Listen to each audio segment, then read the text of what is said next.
اللہ جب مددگار ہو، تو پھر حضرت مریم کی گواہی درختوں سے نہیں دلوائی، اس نے پتوں سے نہیں دلوائی، پھر فرشتے نہیں بھیجے۔ حضرت مریم کہنے لگی مجھ سے نہ پوچھو، وہ جو پنگوڑے میں ہے اسی سے پوچھ لو، ان سے پوچھو نا، وہ کون ہے پوچھ لو، ان سے کر لو سوال۔ انہوں نے کہا پنگوڑے میں چند دنوں کا بچہ یہ جواب دے گا؟ مددگار تھا رب، ان کی برات کا اعلان کرنا تھا مالک نے، اور جب مالک اعلان کر دے، جب مالک تیری صفائی دینا چاہے، جب مالک تجھے دنیا کے سامنے نکھارنا چاہے، تو پنگوڑے میں لیٹے حضرت عیسیٰ بول کے کہنے لگے انی عبداللہ آتانی الکتاب، فرمایا میں اللہ کا بندہ ہوں، رب نے مجھے کتاب عطا کر کے نبی بنا کے دنیا میں بھیجا ہے، میں اللہ کا بندہ ہوں، کتاب لے کے آیا ہوں، نبی بن کے آیا ہوں۔ پھر پنگوڑے سے اعلان ہو گیا، پھر بچہ بول پڑا، اور یہ ایک دفعہ نہیں بات ہوئی، یہ بنی اسرائیل میں ایک جریج نام کے شخص بھی تھے جو نماز پڑھ رہے تھے، بعض نے لکھا ہے نفل نماز تھی، اماں نے پکارا تو آئے نہیں، تو ماں کے منہ سے نکل گیا تو اتنی دیر تک مرے گا نہیں جب تک کسی بے حیا عورت کا منہ نہ دیکھ لے۔ تو وہ عبادت گزار تھے، لیکن لوگوں نے ان کی عبادت، ریاضت، پرہیزگاری کو نہیں دیکھا، بس ایک عورت کو بھیج کے الزام لگوا دیا۔ وہ عورت آیا جایا کرتی تھی، اب آ جاتی ہیں عورتیں، مسئلہ پوچھنے کی نیت سے بھی آ جاتی ہیں۔ ماحول میں کچھ جگہ ایسی بھی ہیں جہاں عورتیں دم کرانے کے بہانے آ جاتی ہیں۔ وہ خاتون آتی جاتی تھی اس خانقاہ پہ، آستانے پہ، یہ بخاری میں موجود ہے، پھر اس نے کہا میری گود میں جو بچہ ہے یہ انہی کا ہے۔ مجھے بتائیں کیسے بندہ وضاحت دے؟ حالات خراب ہو گئے، لوگ کٹیا جلانے لگے، ماحول اور طرح کا بن گیا۔ میرے نبی پاک علیہ الصلوۃ والسلام فرماتے ہیں پھر اس رب کے بندے نے کہا مالک تو کریم ہے، تیری مشیت کا تقاضا آیا جو میری ماں نے جملے بولے تھے، پر اب میں وضاحت دینے کے قابل نہیں رہا، اب تو ہی کرم کرے گا تو دروازہ کھلے گا۔ تو وہ چند دنوں کا بچہ پنگوڑے میں بول کے کہنے لگا میں اس درویش کا نہیں، میں تو فلانے چرواہے کا بچہ ہوں، وہ جو بکریاں چراتا ہے۔ رب کی مدد کو پکاریں، اپنے ساتھ اپنے مالک کی مدد کو شامل کریں، تھوڑے رزق پر بھی گزارا اچھا ہونے لگ جائے گا۔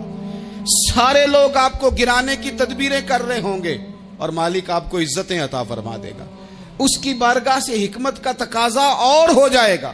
ہم نے ساری زندگی لوگوں کو راضی کرنے میں گزار دی، ساری زندگی بڑھاپا آ گیا بچوں کو پالتے، اور بچوں نے آخری عمر میں کہہ دیا ابا اگر کوئی ڈھب کا کام کر لیتے تو آج ہمارے دن بھی پھر نہ جاتے۔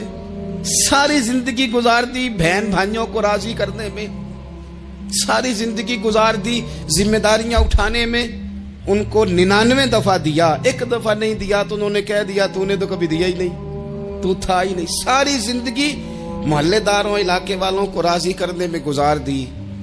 اور میں نے ایسے لوگ بھی دیکھے دین کے لیے وقت گزارا، لیکن جب بڑھاپے میں دانت کام نہ کرتے تھے تو وقت کے مفتیوں کو بھی مسجدوں کی کمیٹیوں نے کہہ دیا اب آپ کی سمجھ نہیں آتی، ہم نے خطیب کو یور رکھنا ہے، نہ دیکھو دنیا کی طرف، دنیا رلا دیتی ہے، نہ راضی کرو بندوں کو، بندے تھکا دیتے ہیں، نہ پیچھے بھاگو ہر وقت دنیا داروں کے، یہ انسان کو کمزور کر دیتے ہیں۔ وہ تو کریم ہی بڑا ہے، 2 آنسو زمین پر بعد میں گرتے ہیں، بندے کے گناہ سارے پہلے معاف فرما دیتا ہے۔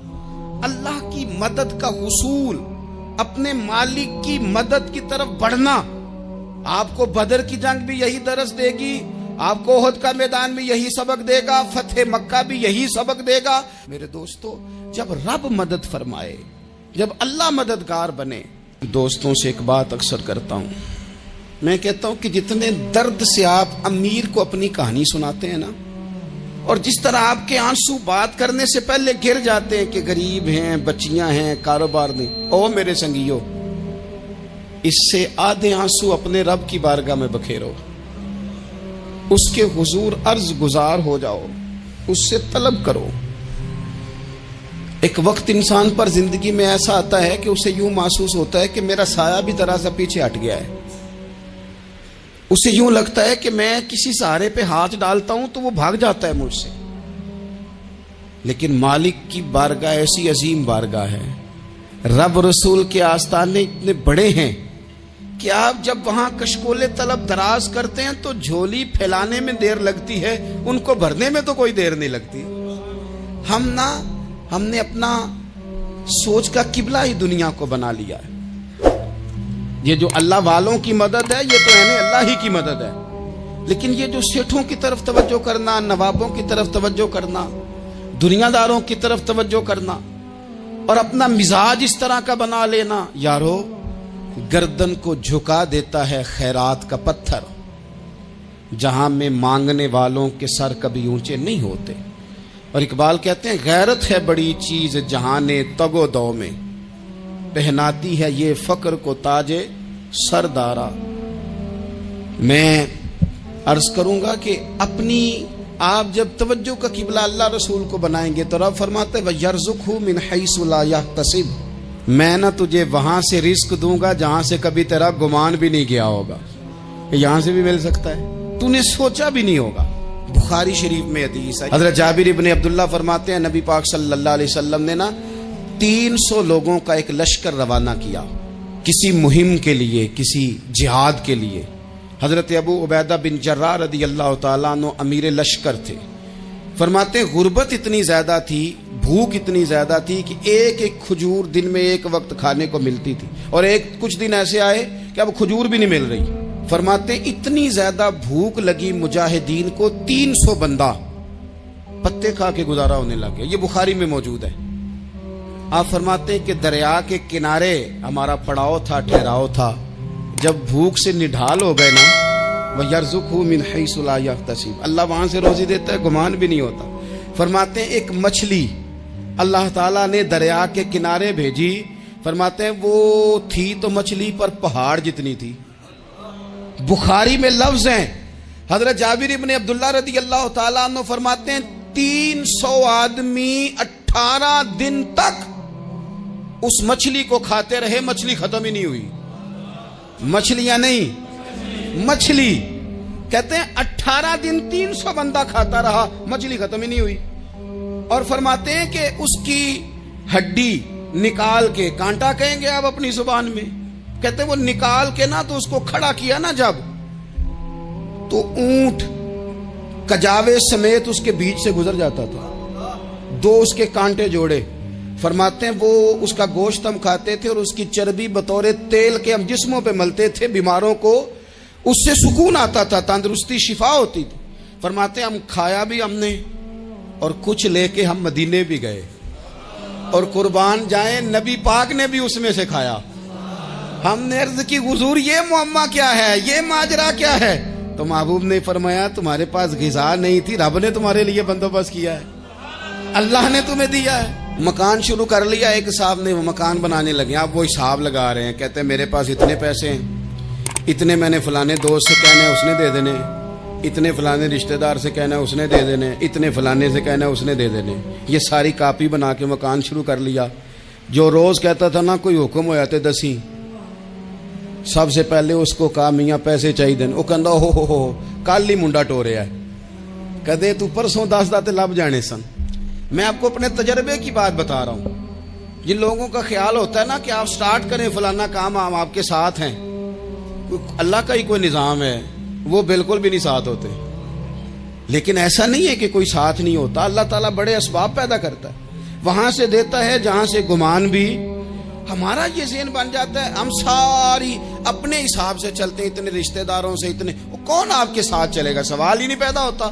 یہ سارے کام چھوڑ کے سب سے پہلے 2 رکعتیں پڑھو، اپنے رب کی بارگاہ میں، رسول کائنات کی بارگاہ میں گزارشات اور استغاثے پیش کرو، وہاں سے خیر طلب کرو۔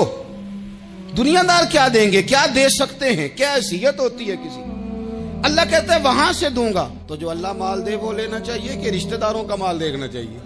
جو اللہ دے وہ لینا چاہیے کہ سیٹھوں نوابوں کی جیبیں دیکھنی چاہیے؟ جو اللہ دے وہ قبول کرنا چاہیے یا دیکھنا چاہیے کون سا آدمی کہاں پہنچ گیا؟ چھوڑو، اپنی مٹی پہ چلنے کا سلیقہ سیکھو۔ کسی کے سنگ مرمر پہ چلو گے تو پھسل جاؤ گے، پھسل جا۔ اس پر ایک اور بات عرض کر دوں صحیح بخاری سے، مسلم سے ایک اور بات، کچھ چیزیں ایسی ہیں جن سے اللہ کی مدد آتی ہے، مدد ملتی ہے. ایک چیز ان میں سے ایسی ہے جس سے بہت مدد نازل ہوتی، وہ ہے کہ جب رب آپ کو دے نا تو پھر آپ بھی اس کے رستے میں دیں، پھر مدد آتی ہے، پھر اور آتا ہے. بخاری مسلم میں حدیث ہے، یہ زیادہ ہی توجہ طلب امر ہے، اس پر آپ غور کریں گے. حضرت ابو ہریرہ فرماتے ہیں کہ نبی پاک علیہ السلام نے فرمایا ایک شخص نے بادلوں کے اندر سے آواز سنی کہ فلاں آدمی کا کھیت اور باغ خشک ہو گیا ہے، وہاں برسو اور اس کے کھیت کو سیراب کرو. وہ بڑا حیران ہوا کہ بادل سے آواز آ رہی. پھر اس نے دیکھا کہ ایک پہاڑی پر بارش ہوئی، وہ بادل وہاں برسا، پھر نالیوں سے ہوتا ہوا پانی ایک طرف چلا. تو جس نے آواز سنی تھی، حضور بیان کر رہے ہیں، وہ بھی پیچھے پیچھے چلا کہ پانی کدھر جا رہا ہے. اس نے جا کے دیکھا کہ ایک مقام پہ ایک باغ کو وہ پانی لگ رہا ہے اور ایک آدمی وہ پانی لگا رہا ہے. اس نے اس سے پوچھا تیرا نام کیا ہے؟ اس نے کہا کیوں؟ کہنے لگا بتا نا. اس نے نام بتایا تو کہنے لگا یہی تو وہ نام ہے جو میں نے بادلوں کے اندر سے سنا ہے کہ فلاں کے کھیت کو پانی دے دو. اس نے کہا یار تو کیا عمل کرتا ہے کہ اسپیشل تیرے لیے بارش برسے؟ یہ بخاری پڑھ رہا ہوں، سیاستہ سے حدیث عرض کر رہا ہوں. اس سے پوچھا تو کیا کام کرتا ہے کہ جناب اللہ تبارک و تعالیٰ کا حکم کرم آیا کہ خاص تیرے لیے پانی برسے اور تیرے کھیت کو سیراب کرے. تو اس نے کہا چھوٹا ذمہ دار ہوں، پر جب فصل اگتی ہے تو 3 حصے کرتا ہوں. ایک حصہ اپنے بال بچوں پہ، بہن بھائیوں پہ خرچ کرتا ہوں، ایک حصہ پورا، اور ایک حصہ دوبارہ کاشتکاری پہ لگاتا ہوں، اور تیسرا حصہ خالص میں نے مسکینوں، یتیموں اور غریبوں کے لیے رکھا ہوا ہے. وہ جو تیسرا حصہ، اللہ کرے آپ سمجھیں، وہ رب کے بندوں پہ تیسرا حصہ خرچ کرتا ہے نا، تو کریم مالک نے فرمایا جہاں سے غریب کا حصہ جاتا ہے وہ کھیت خشک نہیں رہنا چاہیے. وہ جہاں سے مسکین روٹی کھاتے ہیں وہ خشک نہ رہے. جہاں سے یتیموں کو کچھ آتا ہے کہیں اس کی فصل رہ نہ جائے. میں اور آپ بھی اگر اپنے مال میں مسکینوں، یتیموں، غریبوں کے حصے رکھ لیں گے تو فصلیں خشک نہیں رہیں گی. ان کے اندر تازگی آئے گی، نور آئے گا، کرم آئے گا، خاص کر خدا کی رحمت برسے گی. مدد اللہ سے چاہیں، اپنی توجہات کا مرکز رب رسول کی ذات کو بنائیں، پھر آپ محسوس کریں گے کہ بڑی جلدی اللہ تعالیٰ کی مدد آنے لگی ہے. کبھی آپ صرف کہہ دیں نا میرا رب میرے ساتھ ہے، اس لفظ میں اتنی طاقت ہے کہ دشمن ویسے زہر ہو جاتا ہے. زندگی میں کسی سے بھی لڑائی ہو، اچھی طرح سوچ لیں کہ اللہ اس طرف ہے یا اس طرف ہے. اگر آپ زیادتی پہ ہیں تو پھر رب مظلوم کی جانب ہے. اگر اللہ کی مدد آپ کے ساتھ ہے تو دنیا کی کوئی طاقت آپ کو گرا نہیں سکتی. اور اگر آپ مظلوم کے مقابلے میں ظالم بن کے آپ کھڑے ہو گئے ہیں اور آپ نے رویہ وہ اختیار کیا ہے کہ جس میں مدد نہیں آئے گی، تو پھر یاد رکھ لیں کہ آپ کوئی بھی ہیں، کہاں بھی ہیں، آپ کمزور ہیں. طاقتور تھے ابتدائے اسلام میں، ظاہری طاقت تھی کفار مکہ کے پاس، وہ ڈنڈوں سے مارتے تھے غریبوں کو، ان کے ہاتھوں میں ڈنڈے تھے، پر خدائی طاقت ان مظلوموں کے ساتھ تھی. صاحب زرقانی نے لکھا ہے حضرت زنیرہ رضی اللہ تعالیٰ عنہ ایک لونڈی ہیں، غریب ہیں، ماڑے دا کی کام محمد نس جانا یا رونا، غریب سادی بی بی اور لونڈی کنیزہ، ایک مشرک کی کنیزہ تھی، انہوں نے کلمہ پڑھ لیا. وہ ڈنڈوں سے مارتا، دروں سے مارتا، تکلیف دیتا. حضرت زنیرہ رضی اللہ تعالیٰ عنہ کو اتنا مارا، اتنا مارا. اب آپ ایک اور پہلو پر بھی غور کریں، مار بھی پڑ رہی ہے پر خدا ادھر ہی ہے، اللہ کی مدد ادھر ہی ہے.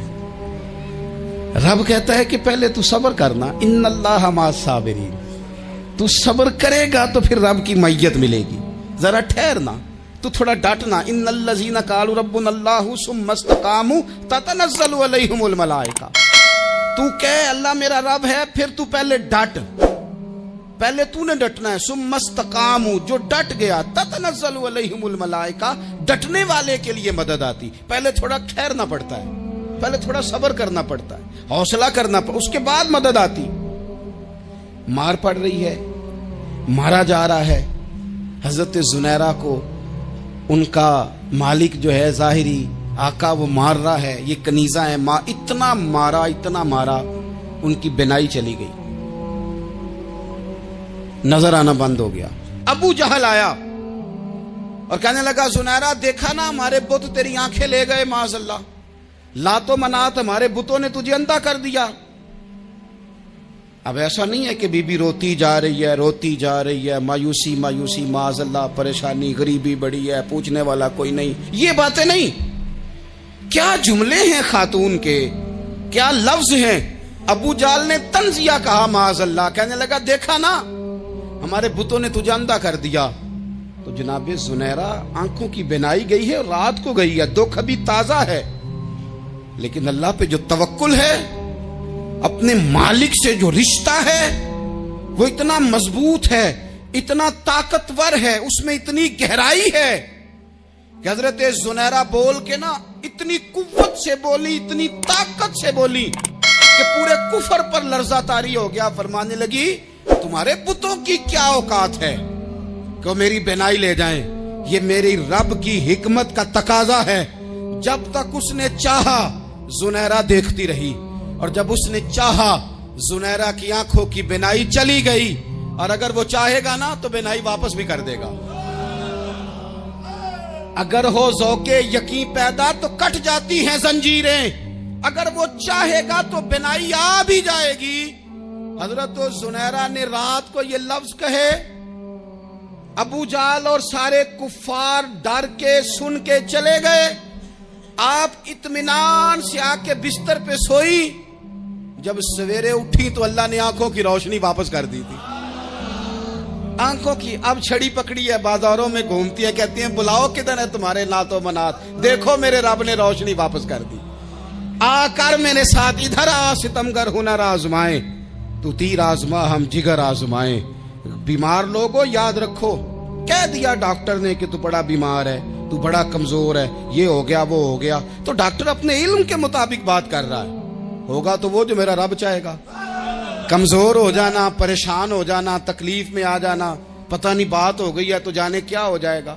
اپنی زندگی کے اندر اپنے رب سے رشتہ مضبوط کریں, رسول کائنات سے رشتہ مضبوط کریں, اللہ والوں سے رشتہ مضبوط کریں. حضرت زنیرہ نے پیغام دیا کہ زندگی میں جو جینا چاہتے ہیں تو وہ رب کا نام لے کے جی سکتے ہیں. جو اپنی زندگی میں خوشیاں دیکھنا چاہتے ہیں تو رسول اللہ کے نام پر خوشیاں دیکھی جا سکتی ہیں. توکل کی بنیاد پر بندہ خوشیاں لے سکتا ہے. اور اگر انسان میں توکل نہیں ہے تو پھر وہ اس کالے جادو سے بھی ڈر رہا ہے, وہ نیلے سے بھی ڈر رہا ہے, وہ پیلے سے بھی ڈر رہا ہے, وہ فلانے سے بھی ڈر رہا ہے, وہ میرے خلاف فلانا رشتہ دار سازش کر رہا ہے تو ڈر رہا ہے, فلانا میرے بارے میں یہ کر رہا ہے تو ڈر رہا ہے, وہ پتہ نہیں دنیا ادھر ہو جائے گی تو کیا ہو جائے گا. اٹھ باندھ کمر کیوں ڈرتا ہے, پھر دیکھ خدا کیا کرتا ہے. تو اس ساری گفتگو کا نچوڑ آپ کو یہ عرض کیا ہے. سب سے پہلے تو یہ کہ میدانوں میں مدد بھی اللہ کی, رزق میں مدد بھی اللہ کی, فصلیں خشک ہوں تو مدد پھر بھی اللہ کرے, تو پھر ساری مدد. اور اگر انسان بیمار ہو تو پھر بھی مدد اللہ کی. تو اپنے اللہ کی جانب توجہ کو بڑھائیں, آپ اللہ سے مدد کے سوالی بنیں. ترمذی کی ایک حدیث ہے, میں آپ کو زندگی کا تجربہ بتاتا ہوں کہ جب میں بڑا پریشان ہوتا ہوں تو یہ والی روایت کھول لیتا ہوں, مزہ دیتی ہے. میرے نبی پاک علیہ السلام نے فرمایا اپنے دکھ سیٹھوں نوابوں کو نہ کہنا, مالداروں کا نہ کہنا, ورنہ اللہ تمہیں کبھی غنی نہیں کرے گا. فرمایا اپنے دکھ اپنے رب کی بارگاہ میں عرض کرنا, جلدی کرے یا دیر سے کرے اللہ تمہیں لوگوں سے بے نیاز کر دے گا, اللہ تمہیں غنی کر دے گا. رات کو بیٹھو نا اس کی بارگاہ, اسے دکھڑے سناؤ, چھوٹی چھوٹی باتیں. حضور نے فرمایا نمک بھی مانگو تو رب سے مانگو, چھوٹی چھوٹی بات سے شروع کرو نا. جب بندہ شروع کرتا ہے نا چھوٹی چھوٹی چیزیں تو بڑی ساری چیزیں یہ اس طرح ہوتا ہے جیسے بندہ رب سے گفتگو کر رہا ہے, مالک مجھے یہ چاہیے, مالک میں یہاں کمزور ہوں, اللہ میں یہاں پریشان ہوں. آپ یہ کر کے تو دیکھیں, لمبی لمبی دعائیں مانگ کے تو دیکھیں, اس کے حضور جوڑ کے تو دیکھیں, آپ دیکھیں گے راحت کتنی ہے, سکون کتنا ہے.